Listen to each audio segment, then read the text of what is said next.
নমস্কাৰ বন্ধুসকল, ভূতৰ ছায়ালৈ আপোনালোকক ৱেলকাম। আৰু এতিয়া সময় হৈছে আপোনালোকৰ কিছু ভয় খোৱাৰ বাবে। গতিকে কাণত হেডফোন লগাই লওক আৰু কাহিনীবোৰৰ ভালকৈ মজা লওক। আজি পুনৰ আপোনালোকৰ বাবে দুটা খুবেই ভয় লগা আৰু লগতে এণ্টাৰটেইনমেণ্ট দিব পৰা দুটা খুবেই ভয় লগা ভূতীয়া কাহিনী লৈ আহিছোঁ। জংঘলত ভূত দেখাৰ কথা বা ভূতে লম্ভাৰ কথা বা কাহিনী ঘটনা নিশ্চয় কেতিয়াবা আপোনালোকে শুনিছে। স্কিন ৱাকাৰৰ কথা, যাক আমি থলুৱা ভাষাত পাহন বুলিও কওঁ, নিশ্চয় কেতিয়াবা তাৰ কাহিনী শুনিছে বা ঘটনা শুনিছে।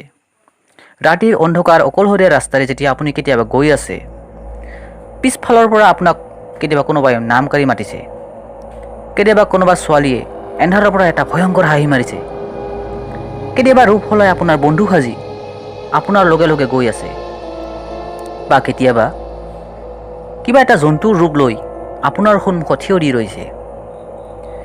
আজি ঠিক তেনেধৰণৰেই দুটা খুবেই ভয় লগা ভূতীয়া কাহিনী আপোনালোকৰ বাবে লৈ আহিছোঁ। গতিকে প্ৰথম কাহিনী। মোৰ নাম কমল। মোৰ তেতিয়া প্ৰায় 22 বছৰমান বয়স আছিল। ডিগ্ৰী কমপ্লিট কৰাৰ পিছত ব্যৱসায়েৰে ইনকামৰ দৌৰত মই নামি পৰিছিলোঁ। কাৰণ চাকৰি নামৰ এপ্লিকেশ্যনটো হয়তো মোৰ কপালত ভগৱানে তেতিয়ালৈ ইনষ্টল কৰাই নাছিলে। সেয়ে মই আৰু আন দুজন বন্ধুৱে মিলি ৰবৰৰ বাগান এখন এগ্ৰিমেণ্ট কৰিলোঁ এজন মানুহৰ পৰা। সেই এগ্ৰিমেণ্টখন আমি 3 বছৰৰ কাৰণে কৰিছিলোঁ আৰু বাগানখন আমি খুব কম দামতেই পাইছিলোঁ। সেয়ে মনত ফূৰ্তি আৰু আনন্দৰ কোনো সীমাই নাছিলে। আমি প্ৰথম দিনাখনৰ পৰাই বাগানখনৰ কামত লাগি ধৰোঁ, খুব মনোযোগেৰে। বহুত উৎসাহ আৰু উদ্যম মনত লৈ আমি প্ৰথম দিনাখনৰ পৰাই বাগানখনত লাগি ধৰোঁ। পুৱাৰ পৰা কেতিয়া সন্ধিয়া হৈ গৈছিল আমি গমকেই নাপাইছিলোঁ। তেনেকৈয়ে এদিনাখনৰ কথা। এইখিনিতে কৈ দিওঁ যে সেইদিনাখন আমি কেৱল দুজন বন্ধুৱেই বাগানখনলৈ গৈছিলোঁ। আনজন বন্ধুৱে নিজৰ পাৰ্চনেল কিবা অসুবিধাৰ বাবে সিদিনাখন আমাৰ লগত আহিব পৰা নাছিল। গতিকে আমাৰ কাম কৰি কৰি সিদিনাখন দুপৰীয়াৰ প্ৰায় 2টামানেই বাজি গৈছিল আৰু সেয়ে আমি লাঞ্চ কৰিবলৈ লওঁ। আমি প্ৰায়েই ঘৰৰ পৰাই লগত লাঞ্চ লৈ গৈছিলোঁ, টিফিন কৰি। আমি লাঞ্চ কৰিয়ে আছিলোঁ যে হঠাৎ মোৰ লগৰ বন্ধুজনৰ বৰকৈ পেটৰ বিষ হ'বলৈ ধৰে। নাজানো কিয়, কিন্তু তাৰ বৰকৈ পেটৰ বিষ হ'বলৈ ধৰিছিল আৰু লাহে লাহে আৰু বেছি হ'বলৈ ধৰিছিল তাৰ পেটৰ বিষ। পেটৰ বিষ নকমা দেখি সেয়ে মই তাক ঘৰলৈ যাবলৈ কওঁ আৰু সি কিছু সময় পিছত নিজৰ ঘৰলৈ গুচি যায়। সেই ঘৰলৈ যোৱাৰ পিছত মই আকৌ কিছু সময় বাগানটোত কাম কৰোঁ বুলি ৰৈ থাকিলোঁ আৰু মই বাগানটোত কাম কৰিবলৈ ধৰিলোঁ। কিন্তু বাগানৰ কাম কৰি কৰি কেতিয়া সন্ধিয়া হৈ গৈছিল মই গমকেই নাপালোঁ। ঘূৰি চালোঁতো দেখিলোঁ যে প্ৰায় সন্ধিয়াৰ 6:30মান বাজি গৈছে। সেই দেখি মইতো আচৰিত পাইছিলোঁ। মোৰতো বিশ্বাসেই হোৱা নাছিল যে এনে কেনেকৈ হ'ব পাৰে। কেতিয়াবা বাৰু মোৰ 5:30মান বাজি যায়, কিন্তু সিদিনাখন এইটো মই অলপ আচৰিত পাইছিলোঁ। যিয়ে কি নহওক মই আৰু বেছি ভাবি নাথাকিলোঁ আৰু ঘৰলৈ আহিবলৈ মই ৰেডি হ'বলৈ ধৰিলোঁ। মই ৰেডি হৈ চাইকেলখন লৈছিলোঁহে যে হঠাৎ এটা শীতল বতাহৰ জাকে আহি মোৰ গাত লাহেকৈ খুন্দা মাৰিলে। মই ক'ব নোৱাৰোঁ, কিন্তু সেই বতাহৰ লগত কিবা এটা যেন মধুৰ নিচা এটা লগ হৈ আছিলে। সেই বতাহৰ লগত এটা মধুৰ সুগন্ধি বৈ আহি আছিলে, যিয়ে মোক মুগ্ধ কৰি পেলাইছিলে। যেন মই লাহে লাহে বেহুচ হৈ যাবলৈ ধৰিছিলোঁ। চাৰিওফালে মই ধোঁৱা ধোঁৱা দেখিবলৈ ধৰিছিলোঁ আৰু হঠাৎ মোৰ চকুত টোপনি লাগিবলৈ ধৰিছিল।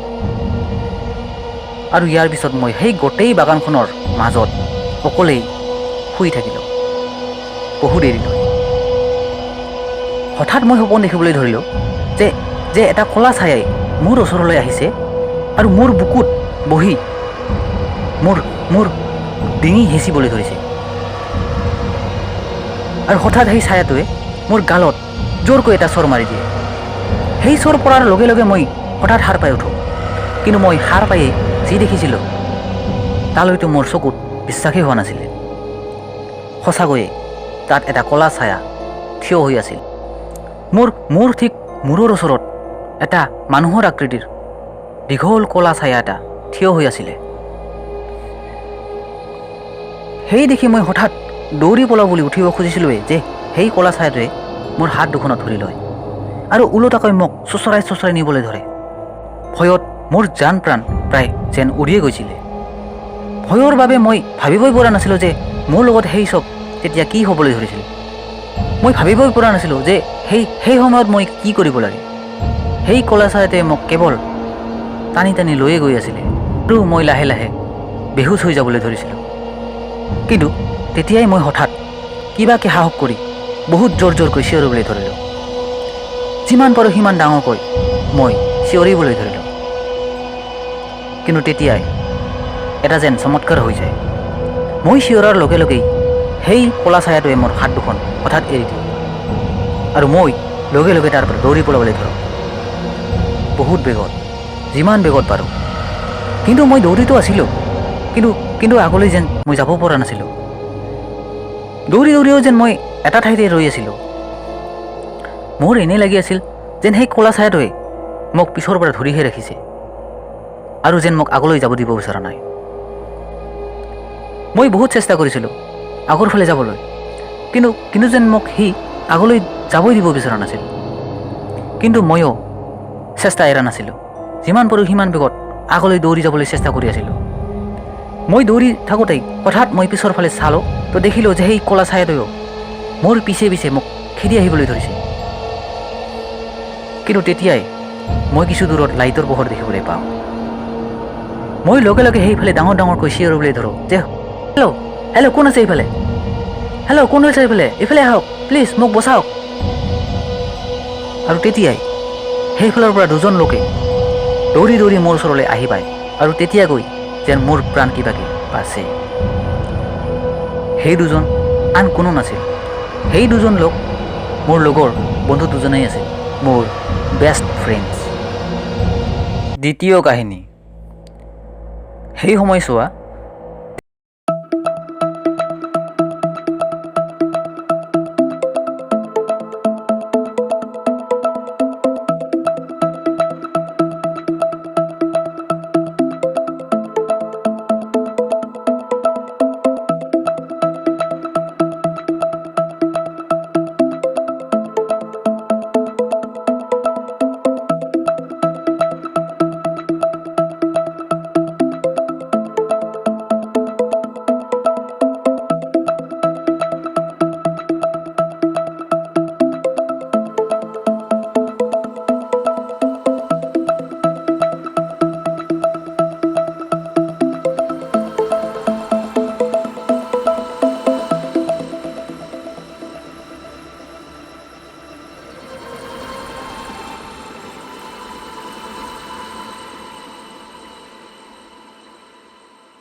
ঘৰলৈ আনি থৈয়ে মই আৰু দেউতাই আকৌ গাইজনীক বিচাৰি যাওঁ পথাৰৰ ফালে। তেতিয়া সন্ধিয়াৰ প্ৰায় 7টা বাজি গৈছিল যেতিয়া আমি পথাৰৰ চাৰিওফালে গাইজনীক বিচাৰি ফুৰি আছিলোঁ। পথাৰৰ কাষতে এটা সৰু জংঘলো আছিল আৰু সেয়ে মই দেউতাক তালৈ যোৱাৰ কথা ক'লোঁ।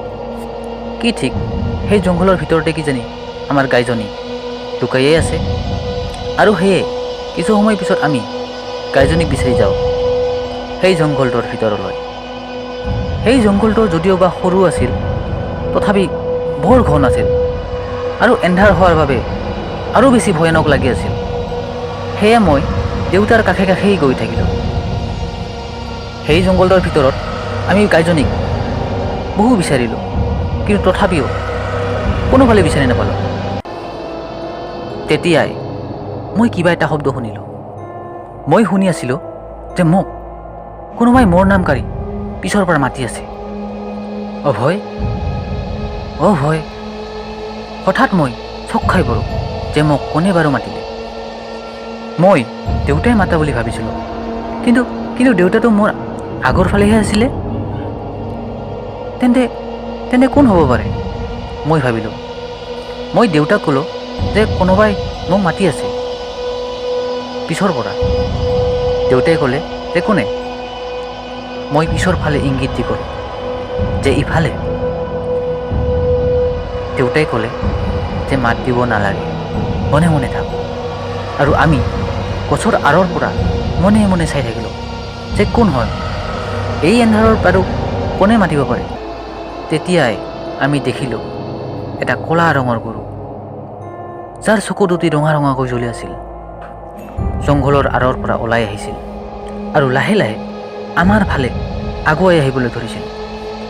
1 মিনিটৰ বাবে মইতো ভাবিছিলোঁ যে সেইটো আমাৰ গাইজনীয়ে নেকি, কিন্তু আমাৰ গাইজনীটো ক'লা নাছিল, বগা ৰঙৰ আছিল। গতিকে সেইটো আমাৰ গাইজনী হ'বই নোৱাৰে। তেনেহ'লে এইটো কি বস্তু বাৰু? ক'ৰবাত এইটো ভূত নহয়তো? এই ভাৱ অহাৰ লগে লগে মোৰ মনত বিৰাটেই ভয় লাগিবলৈ ধৰিলে। মই বাৰে বাৰে গছৰ আঁৰৰ পৰা সেইফালে চাবলৈ ধৰিলোঁ আৰু দেখিলোঁ যে সেই ক'লা গৰুটোৱে আমাৰ ফালে লাহে লাহেকৈ আগুৱাই আহিয়ে আছে। ভয়ত যেন মোৰ উশাহ লাহে লাহে বন্ধ হৈ যাবলৈ ধৰিছিল, বুকুৰ ধুকধুকনি লাহে লাহে বেছি হৈ যাবলৈ ধৰিছিল। কি কৰোঁ? কিন্তু তেতিয়াই হঠাৎ সেই বস্তুটোৱে লাহে লাহেকৈ আকৌ জংঘলৰ ফালে সোমাই গ'লে। মই আৰু দেউতাই শান্তিৰ উশাহ লওঁ। ইয়াৰ পিছতেই আমি ঘৰলৈ গুচি আহিলোঁ। সেইদিনাখন আৰু আমি গাইজনীক বিচাৰি নুফুৰিলোঁ, কাৰণ বহু ৰাতিও হৈ গৈছিল। কিছু সময় পিছত আমি ঘৰৰ নঙলা মুখলৈ আহি পাওঁ, কিন্তু তেতিয়াই এটা যেন আমি চমৎকাৰ দেখা পাওঁ। আমি দেখিলোঁ যে নঙলাৰ বাহিৰত আমাৰ গাইজনী থিয় হৈ আছে আৰু ভিতৰলৈ সোমাবলৈ চেষ্টা কৰি আছে। আৰু তেতিয়া আমি দীঘলকৈ এটা উশাহ লওঁ যে আমাৰ গাইজনীক আমি ভালে ভালে ঘূৰাই পালোঁ। আমি গৈ নঙলাটো খুলি দিওঁ আৰু গাইজনীক ভিতৰলৈ লৈ গৈ গোহালিত বান্ধি থৈ দিওঁ।